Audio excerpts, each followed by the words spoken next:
From the outside, Mr. Khan, it looks as though ایسا لگ رہا ہے کہ قانون کا شکنجا آپ کے گرد تنگ کیا جا رہا ہے.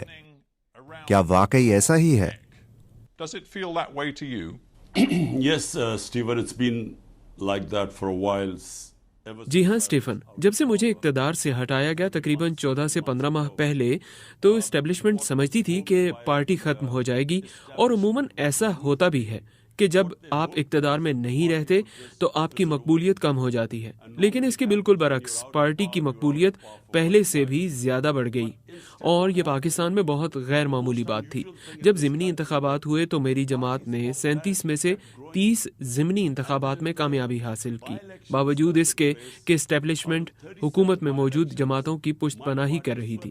تو جب یہ مجھے گیم سے ناک آؤٹ کرنے میں ناکام ہو گئے تو مجھ پر 2 بار قاتلانہ حملے بھی ہوئے، اور اس کے علاوہ اب تک مجھ پر کیے گئے مقدمات کی تعداد 200 کے قریب ہو گئی ہے، اور میں ڈبل سینچری بنانے کے قریب ہوں. اور یہ تمام کوششیں اس لیے ہیں کہ یہ مجھے جیل میں ڈال سکیں یا مجھے نااہل کروا سکیں یا میرے خلاف یہ دونوں کام کر سکیں. And the whole attempt is to either imprison me or disqualify me or both. Yeah, you talk about being knocked out of the game.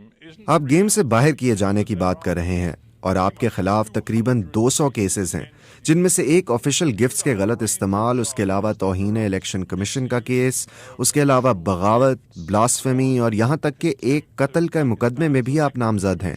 But then there are others which include, as I understand it, sedition, blasphemy, and one case which even alleges you were involved. تو یہ بہت پیچیدہ اور مشکل صورتحال ہے، اور اگر دیکھا جائے تو آپ کے پاس تو کسی اور چیز کا وقت بھی نہیں. You don't have time for anything else. Well, you forgot to mention there are about 60 or 70. آپ یہ بتانا بھول گئے کہ میرے اوپر تقریباً 60 سے 70 دہشت گردی کے مقدمات بھی ہیں. میرا تمام وقت ایک عدالت سے دوسری عدالت کے چکر کاٹنے میں گزر جاتا ہے. 2 مہینے کے دوران میں نے 335 عدالتی پیشیاں بھگتی ہیں، اور میری قانونی ٹیم بھی ایک کے بعد ایک کیس میں میرے دفاع میں مصروف رہتی ہیں. لیکن بات یہ ہے کہ یہ تمام بوگس اور جعلی کیسز ہیں، اور ان میں سے کچھ نہیں نکلنا. اور اب یہ فوجی عدالتوں کی تیاری کر چکے ہیں، اور اب یہ معاملہ سپریم کورٹ میں ہے کہ وہ فوجی عدالتوں کے لیے اجازت دیتی ہے کہ نہیں، اور ان فوجی عدالتوں کے قیام کا مقصد ہی مجھے سزا دلوانا ہے. And the objective of the military court is that there I certainly will be sentenced. Would you accept that? کیا آپ یہ قبول کریں گے کہ آپ نے ماضی قریب میں کئی سنگین غلطیاں کی ہیں؟ شاید ان میں سے سب سے سنگین غلطی پچھلے سال آپ کے اقتدار سے بے دخل ہونے کے بعد ایک خاص ماحول کو بڑھاوا دینا تھا. وہ ماحول جس میں آپ نے فوج کے خلاف دشمنی کی حوصلہ افزائی کی، In which you encouraged hostility. اور جب آپ کو اس سال مئی میں گرفتار کیا گیا تو آپ کے حامیوں نے فوری طور پر پرتشدد مظاہرے کیے اور سڑکوں پر نکل کر فوجی اہداف اور ایک سینئر جنرل کے گھر کو نشانہ بنایا. Took to the streets in violent protest, which included violence directed against military targets, including کیا وہ آپ کے لوگ نہیں تھے جو آپ کی بیان بازی کے نتیجے میں ایسا کر رہے تھے؟ people responding to your rhetoric. Well, Stephen, let me just answer this one by one. Number one. ٹھیک ہے اسٹیفن، مجھے صرف ایک ایک کر کے جواب دینے دیں. نمبر 1، میرے 27 برس کی سیاست میں کیا میں نے کبھی کسی کو تشدد کرنے کو کہا ہے؟ کبھی نہیں. ہمارے تمام احتجاج آئین کے اندر رہتے ہوئے پرامن رہے ہیں. احتجاج کی اجازت تو ہمیں آئین نے دی ہے. جب ہمیں کوئی ناانصافی محسوس ہوتی ہے تو احتجاج کرنا ہمارا حق ہے، اور وہ ہم نے کیا ہے. ہم نے 126 دن کا اب تک کا سب سے طویل احتجاج کیا، اور ایک بھی تشدد کا واقعہ سامنے نہیں آیا. تمام پرامن احتجاج تھے. ہم احتجاج کرتے تھے اور واپس چلے جاتے تھے. تو یہی بات ہے جو عدالتوں کے 2 فیصلوں نے اب بھی ثابت کی ہے کہ ہم اس میں ملوث نہیں تھے. ہم سمجھتے ہیں کہ ان پرتشدد کارروائیوں کی آزادانہ تحقیقات ہونی چاہیے ان 4 مقامات پر جہاں پر آگ لگانے کے واقعات ہوئے. None of us were involved in any of violence. We believe that there should be independent investigation into the just four places where the violence took place. But hang And on, instead did they you put- not think for a moment, knowing क्या आपने एक लम्हे के लिए भी ये नहीं सोचा कि आपने इस तमाम अरसे में गैर जिम्मेदारी का मुजाहरा किया और इस दौरान फौज पर कठपुतली हुकूमत को लाने, हुकूमत को गिराने, बगावत का आगाज करने, पाकिस्तान पर कब्जा करने और जमहूरियत को मुकम्मल तौर पर कमज़ोर करने के इल्ज़ामात आयद किए? क्या आपको ये नहीं लगता कि इन सब से मुश्किलात पैदा हुई? undermining its democracy, did you not for a moment think that that might lead to trouble? So, Stephen, what you're saying is that I should not tell what was the truth? तो Stephen, आप जो कह रहे हैं वो ये है कि मुझे ये नहीं बताना चाहिए था कि सच क्या था। सब जानते हैं कि पाकिस्तान में क्या हुआ। मौजूदा वजीर दिफा जो उस वक्त ऑपोजिशन में थे ने कहा था कि 2020 में जब मेरी हुकूमत को सिर्फ 6 माह हुए थे, उस वक्त के आर्मी चीफ ने उन्हें दो टोक अल्फाज में कहा था कि वो मेरी हुकूमत से जान छुड़ाना चाहते हैं, और ये कोविड-19 के बायस 2 साल तक नहीं हो सका था, और यही वजह थी कि वो उस वक्त हमारी हुकूमत नहीं हटा सके। और ये बात मौजूदा वजीर दिफा ने की है। 19, which is why he held back. That's the only reason he didn't remove our government. Now, this is मुल्क में किसी को भी शक नहीं है कि साबिक आर्मी चीफ ने मेरी हुकूमत हटाई, बल्कि वजीर दिफा ने तो बढ़ चढ़ कर ये भी कहा कि उन्हें ये कहा गया था कि इमरान खान पाकिस्तान के लिए खतरा है, इसलिए हटा दिया गया। यही सच है। he thought Imran Khan was dangerous for Pakistan. That's why he removed me. So this is just a fact. Well, no one. I talked about a karma. Yeah, I talked about karma before. The truth is, you rode. मैंने पहले कारमा के बारे में बात की थी। सच तो यह है कि आप फौजी हिमायत का सहारा लेकर इक़्तिदार में आए। 2018 के इंतखाब में आपने इस टाइगर पर खुद सवारी की थी। उस वक्त आप फौज के करीब थे। आपके इक़्तिदार के इब्तदाई बरस में इंटेलिजेंस सर्विसेज और फौज से आप करीब थे, और जब आपसे वो अलग हुए तब अचानक आपने फैसला किया कि आप सियासत में फौजी मुदाखलत नहीं चाहते। ये तो खुली मुनाफकत है। Military meddling in politics. Again, it's hypocrisy. फौज के एक तर्जुमान ने कहा था कि इमरान खान सबसे बड़े मुनाफिक हैं। The biggest hypocrite. My party. मेरी पार्टी ने सिफर से अपना आगाज किया था, और 22 साल मैंने अपनी पार्टी को बनाया, और फिर अगर 2018 में फौज हमें लाई होती तो अब जब एस्टेब्लिशमेंट खुल्लम खुल्ला हमारे खिलाफ है और हमें ख़त्म करने की कोशिश कर रही है, तो हुकूमत से बाहर होने के बावजूद हमने 37 में से 30 ज़िमनी इंतखाबात कैसे जीत लिए? ये कैसे हुआ? क्योंकि एस्टेब्लिशमेंट के लिए तो सब जानते हैं कि ये मौजूदा हुकूमत के साथ खड़ी है। तो किस तरह हम तमाम ज़िमनी इंतखाबात में क्लीन स्वीप कर गए? तो साफ जाहिर है कि हम फौज की वजह से इक़्तिदार में नहीं आए। जहां आप दुरुस्त हैं वो ये है कि फौज ने 2018 में मेरी मुखालफत नहीं की थी, लेकिन 2013 में फौजी इस्टेब्लिशमेंट ने नवाज शरीफ की पुश्त पनाही की, उन्हें इक़्तिदार में लाए। इसलिए हमने 126 दिन तक एहतजाज किया, क्योंकि हम चाहते थे कि इंतखाबात की तहकीकात हों, क्योंकि हम जानते थे कि इंतखाबात में धांधली हुई है। लेकिन इसके बरअक्स जब 2018 में हम इक़्तिदार में आए तो हमने खुद ऑपोजिशन से कहा कि आप हल्के खोल लें, क्योंकि हमें मालूम था कि हम शफाफ तरीके से जीत गए हैं। Isn't the truth, though, that you believed after you lost? लेकिन क्या ये सच नहीं है कि 2022 में अदम एतमाद की तहरीक में शिकस्त के बाद आपका मानना यह था कि आप अवामी ताकत का इस्तेमाल करके आर्मी को अपने साथ शामिल होने पर मजबूर कर लेंगे? लेकिन आप गलत थे। मैं मई 2023 में होने वाले वाकयात की तरफ आ जाता हूँ। आपके सपोर्टर सड़कों पर आ गए, उन्होंने पुरतशद्दुद वाकयात में हिस्सा लिया, उसमें अहम फौजी तनसीबात को भी निशाना बनाया गया। आपने बुनियादी तौर पर रेड लाइन क्रॉस की, एक ऐसी रेड लाइन जिसे क्रॉस करना आपकी पार्टी के हिमायती, हत्ता के साबिक दोस्त और हुकूमत में आपके साथी कहते हैं कि इसके कसूरवार आप हैं।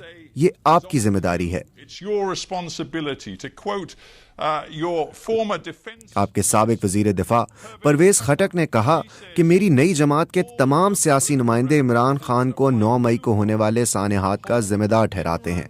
Khan responsible.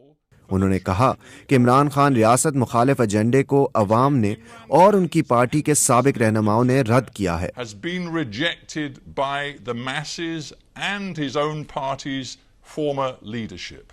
Now, Stephen, let me answer this question because it's very important. Stephen, मुझे इस सवाल का जवाब देने दें, क्योंकि ये बहुत अहम है। 9 मई को क्या हुआ? 9 मई को मैं इस्लामाबाद हाई कोर्ट के अहाते में बैठा हुआ था। मैं मुतअद्दिद मुकदमात में जमानत पर था। मेरे ऊपर कोई केस नहीं था। मुझ पर पुलिस ने नहीं, कमांडोज ने हमला किया। इसके मनाजिर पूरी दुनिया में फैल गए। मुझ पर हमला हुआ और मेरे सिक्योरिटी गार्ड्स के साथ मारपीट हुई और मुझे वहां से अगवा कर लिया गया था, जिसे सुप्रीम कोर्ट ने गैर कानूनी और गैर आईनी करार दिया। तो आपका क्या ख्याल है कि मेरे सपोर्टर्स क्या करते? जब उन्होंने देखा कि मुझे कमांडोज उठाकर ले जा रहे हैं, क्या इस पर कोई एहतजाज नहीं होना था? याद करें, जब मुझे गोली लगी थी और मेरे 12 दीगर साथी जख्मी हुए थे और एक शख्स हलाक हुआ था, उसके बावजूद जलाओ घेराव नहीं हुआ था। पुरअमन मुजाहरे हुए थे। वो एहतजाजी मुजाहरे थे, लेकिन जलाओ गहराव के बगैर। अब ये एक बड़ा सवाल है कि जब वो देखते हैं कि पाकिस्तान की सबसे बड़ी पार्टी का रहनुमा अगवा हो गया है, तो उसका रद्द-ए-अमल आना था। अब बात ये है कि क्या हम वाकई जलाओ गहराव में मुलव्विस थे? जलाओ घेराव सिर्फ 4 इमारतों में हुआ। उन्होंने हमारे 10,000 कारकुनों को जेल में डाल दिया। स्टीफन, आपको ये सुनना चाहिए, ये बहुत अहम है। ये सब प्री प्लान्ड था। पुलिस मुझे उठा सकती थी। उन्हें कमांडोज की क्या जरूरत थी कि वो मुझे उठाते और सबको मारते क्योंकि वो रद्द-ए-अमल चाहते थे? लेकिन रद्द-ए-अमल हमेशा की तरह पुरअमन ही था। This was all pre-planned. The way the police could have picked me up. Why did they need commandos to pick me up and beat everyone up? Because they wanted a reaction. And there was, but the reaction was peaceful, as it's always been. I want to stop you, Imran Khan, because Imran Khan, मैं आपको यहाँ रोकना चाहता हूँ क्योंकि आप ये बात वाज़े कर चुके हैं कि आप 9 मई को होने वाले पुरतशद्दुद वाक़यात की जिम्मेदारी नहीं लेना चाहते। मैं ये समझ गया हूँ, लेकिन मैं हक़ाइक़ पर फोकस करना चाह रहा हूँ कि 9 मई की वजह से जो सख्त दबाव आपकी पार्टी पर डाला जा रहा है, सबसे सीनियर रहनुमाओं से लेकर जूनियर रहनुमाओं तक, जिसकी वजह से आपकी पार्टी अंदर से टूट फूट का शिकार हो गई है। आपके सबसे सीनियर साबिक साथी फवाद चौधरी, परवेज खटक, जहांगीर तरीन, इन सब ने पार्टी छोड़ दी है। कुछ ने नई सियासी जमातें बना ली हैं। आपकी जमात का जैसे अब वजूद ही नहीं रहा। frankly, no longer exists. If my party doesn't exist, why don't they announce elections?